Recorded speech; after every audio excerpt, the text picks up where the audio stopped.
కూడా వస్తాం. అన్ని మండలాలలో కూడా కార్యకర్తలతో మాట్లాడుకొని ఏ రకమైనటువంటి కార్యక్రమం చేపట్టాలన్నటువంటిది ముందుకు తీసుకెళ్దాం.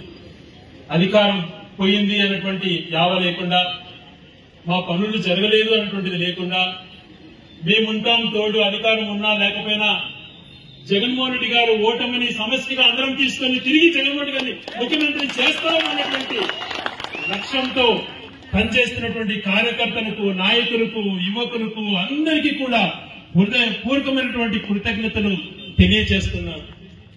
అలాగే గౌరవ పెద్దలు ఇచ్చినటువంటి సూచనలు ఖచ్చితంగా పాటిద్దాం. ఆ సమయాన ఇంటింటికి పేద ప్రజలు తిరగకూడదు, ఆఫీసు చుట్టూ తిరగకూడదు, వాళ్ళ ఇంటికే సేవలు అందాలా అన్నటువంటి గొప్ప మనసుతో మన నాయకుడు జగన్మోహన్ రెడ్డి గారు పెట్టారు. ఆ రోజు మనమే అందరం నాయకులనే సెలెక్ట్ చేశాం. వివిధ కారణాలతో అది ఫెయిల్యూర్ అయిందనగా అన్నాం, కానీ వాళ్ళు అనుకున్నంత పర్ఫార్మెన్స్ ప్రజల్లో తీసుకురాలేకపోయినారు. ఖచ్చితంగా దాన్ని మన నాయకుడి దృష్టికి తీసుకెళ్లి ఈసారి అది గ్రామ నాయకులు, కార్యకర్తలు చేసే విధంగానే మనం దాన్ని ముందుకు తీసుకెళ్ళాం. అదే రకంగా గ్రామీణ ప్రాంతాల్లో తీసుకున్నా, పట్టణ ప్రాంతాల్లో తీసుకున్నా ఏ రకమైనటువంటి ఇబ్బందులు పెడుతున్నారు. కొంతమంది పట్టా భూములలో మీరు చనిపోయిన వాళ్ళను మీరు అక్కడ పూడ్చుకోండి అని చెప్పి ఆదేశాలు ఇచ్చే దగ్గర నుంచి, తప్పుడు కేసులు బనాయించే దగ్గర నుంచి, జరగని తప్పును జరిగినట్టుగా భావించి పోలీసుల ద్వారా పెడుతున్న ఇబ్బందుల దగ్గర నుంచి అన్ని గమనిస్తున్నాం.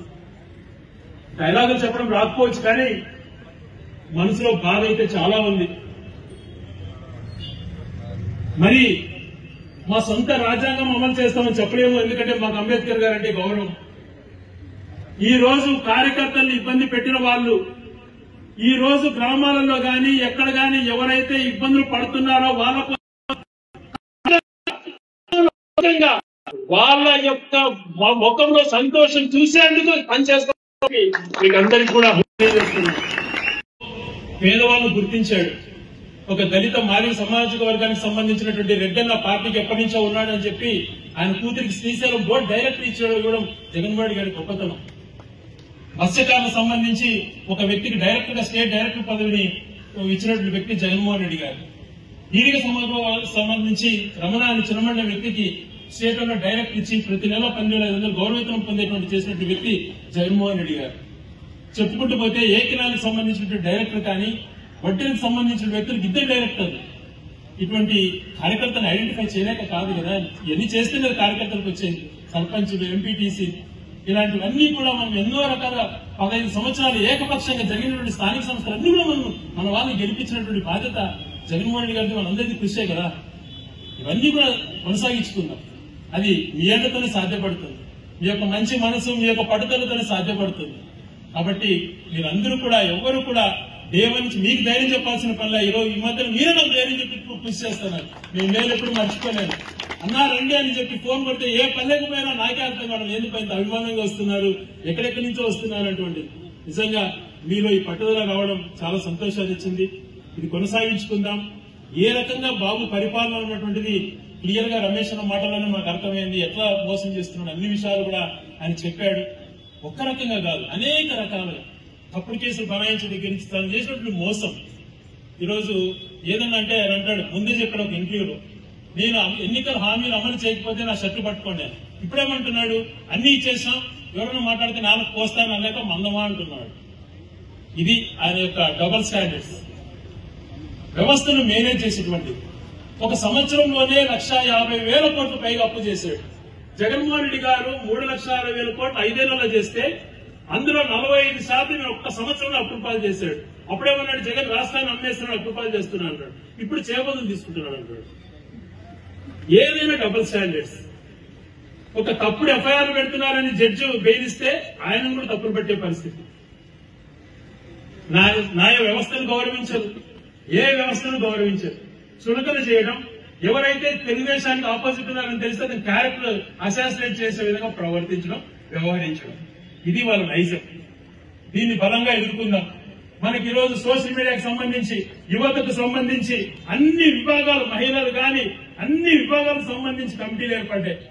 అన్ని మైనారిటీ కమిటీస్ అన్ని మనకు వచ్చినాయి. కమిటీలలో ఉన్న వాళ్ళందరూ కూడా బాధ్యత తీసుకుందాం. మీరందరూ కూడా గ్రామాలలో గట్టిగా ఉండడంతో పాటు ఎప్పుడు కూడా మన జగన్మోహన్ రెడ్డి గారు ఏం చేశారు అటువంటిదే కాకుండా ఎంతో మంచి వ్యక్తి అనేటువంటిది కూడా మనం చెప్పుకోవాలి. మీ యొక్క ఈరోజు జగన్మోహన్ రెడ్డి గారు ఒక పని చెప్పాడనమాట, మీ ఫోన్లే మీ గన్లని, అదే మన ఆయుధాలు. ఎక్కడ అన్యాయం జరిగినా తెలియజేయండి. సాధ్యమైనంత వరకు మా యొక్క ఎంత కెపాసిటీ ఉందో అంతవరకు మేమందరం మీకు తోడుగా ఉంటాం. మీకు అన్యాయం జరిగితే మాకు అన్యాయం జరిగినట్లే, మీకు ఏదైనా తప్పు జరిగితే మీరు బాధపడితే మేము బాధపడతాం. కాబట్టి మీకు అందరికీ తోడు నీడగా ఉంటాం. ఎప్పుడు కూడా ఏ కార్యక్రమం అయినా కూడా నేను డైరెక్ట్ గా ఫోన్ చేయకపోయినా స్వచ్ఛందంగా తెలుసుకొని వస్తున్నటువంటి మీకు మరొకసారి పాదాభివందనం చేస్తూ, ఏదైతే కార్యక్రమం మనం చేయాలన్నటువంటిది జగన్మోహన్ రెడ్డి గారు పిలిపించారో, గౌరవ జిల్లా అధ్యక్షులు అమర్నాథ్ రెడ్డి గారు ఎక్స్ప్లెయిన్ చేసిన తర్వాత ఆయన మాట్లాడిన తర్వాత దాన్ని మనం లాంచ్ చేద్దాం. మరొకసారి మీ అందరికీ కూడా హృదయపూర్వకమైనటువంటి కృతజ్ఞతలు, ధన్యవాదాలు తెలియజేసుకుంటూ గౌరవ జిల్లా అధ్యక్షులు ఆకేపట్ల అమర్నాథ్ రెడ్డి గారు మాట్లాడతారు. సమాజం బాగుండాలా, మనం అవినీతి చేయకూడదు, దాని జోలికి పోవద్దండి. పేద ప్రజలకు ఇల్లు వచ్చినాయా లేదా, స్థలం వచ్చిందా లేదా, ఊరు డెవలప్ అయిందా లేదా, కాలేజీలు వచ్చినాయా లేదా, సచివాలయాలు కట్టారా లేదా అని పరిగెత్తి పరిగెత్తి పరిగెత్తి గడప గడప తిరిగి కాళ్ళు వంకర పోతలు ఆగకుండా రోజు 17 కిలోమీటర్లు ఇల్లు తిరిగి అమ్మ అక్క అని తిరిగినాం, తెలియజేసాం, మన బాధ్యత చెప్పినాం. కానీ వాళ్ళు ఎప్పటికో హామీలతో అధికారులకు వచ్చిండొచ్చు, అంత మాత్రం నిరాశకు గురి కావాల్సిన అవసరం లేదు. ఈ సంవత్సరంలోనే మన యొక్క పార్టీ విలువ, మన విలువ తెలుస్తుంది. ఇంకా 2 రోజుల మధ్య మనం ఏం మంచి చేసింది మీకు కూడా తెలియవస్తుంది. ప్రతి ఒక్కరు కూడా ఈ రోజు పార్టీ పదవులు పొందిన వాళ్ళందరూ కూడా గొప్ప మంచి నాయకులు కావాలి. జగన్మోహన్ రెడ్డి గారు ఏదైతే ఆదేశించాడో ప్రతి ఒక్కొక్క స్టెప్ నాయకుడు కావాలన్నటువంటి దాన్ని పట్టుదల ఉండాలి. కేవలం 4 డైలాగులతోనో ఇంకొక దాంతోనో కాలేదు, చిత్తశుద్ధి మనకు ఉండాలా. మన బాధ్యత ఏం పోషించినాం, మనం ఊళ్ళో ఏం చేస్తున్నాం, మనం ఎన్నికలలో ఎలా వ్యవహరించాం, ఏ రకమైనటువంటి తోడ్పాటు పార్టీకి అందించినాం అన్నటువంటి గ్రిప్ కూడా మనకు రావాలి. అప్పుడే మన నాయకులు ఎదిగేటువంటి ఇది కలుగుతుంది. కార్యకర్తలకు మేలు చేసేటువంటి విషయంలో మనం మాట్లాడుకోవచ్చు, కానీ బికాస్ ఆయన ప్రజలందరికీ మేలు చేయాలా తర్వాత అన్నటువంటి దానిపైన, కానీ మనకంటూ జగన్మోహన్ రెడ్డి గారు ఉన్నారు అన్నటువంటి అనేక సార్లు నిరూపించాడు. ఈరోజు గౌరవనీయులు మా మున్సిపల్ ఫయాజ్ బాషా గారు ఒక ఎగ్జాంపుల్. 12 సంవత్సరాల ఆరోగ్యం 2010లోనే ఆయన ఆపరేషన్ జరిగితే 12 సంవత్సరాలైనా నేను పోను, నాకు వస్తే రాక జగన్మోహన్ గారు వచ్చేందుకు తీసుకోనంటే పలాని కార్యకర్త సార్ అయినా ఇటువంటి వ్యక్తి అని చెప్తే 25 లక్షలు సంతకం పెట్టినటువంటి గొప్ప వ్యక్తి జగన్మోహన్ రెడ్డి గారు. ఇలాగ తెప్పుకుంటూ పోతే మనకంటూ ఒక నాయకుడు ఆయన. మనం చేసినటువంటి మంచిని తెలియజేసినప్పుడు స్పందించిన గుణం ఉన్నటువంటి వ్యక్తి ఆయన ఓటమి చెందినప్పుడు ఒక మాట, గెలిపినప్పుడు ఒక మాట కాదు. మనందరికీ సమిష్టి బాధ్యత. ఆయన ఓటే మన ఓటమి, మన గెలిపే ఆయన గెలుపు. మనమందరం మంచి చేశాం. ఈ కార్యక్రమాలన్నీ కూడా వివరించి చెప్పుకుంటూ, అలాగే రమేష్ రెడ్డి ఇచ్చినటువంటి సలహాలో మహిళా కమిటీని కూడా స్ట్రెంథెన్ చేద్దాం, ఖచ్చితంగా బలోపేతం చేయాలి. మనం ఇప్పుడు కమిటీలు వేసినాం, రాబో మీటింగ్లలో కూడా ఎక్కువగా కూడా ఇన్వాల్వ్ చేద్దాం. మన నియోజకవర్గం మహిళా మండలి అధ్యక్షురాలు మన గార్మెంట్ సర్పంచ్ ఎదుగుతుందా అధ్యక్షురాలు అందరినీ కూడా ఇంకా గట్టిగా మనం